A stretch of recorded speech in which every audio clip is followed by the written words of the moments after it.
When you want to install virtualization on Fedora, specifically QEMU and KVM, first thing you do is to update your system.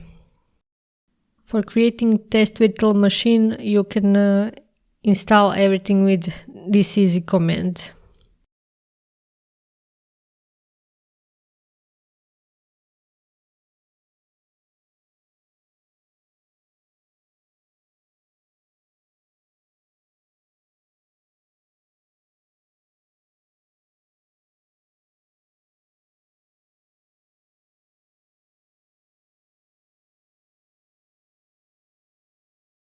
Then you add your user to the virtualization group, so you have permission to run stuff.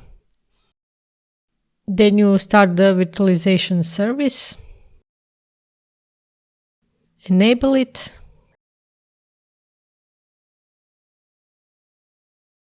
and you can check the status with this command.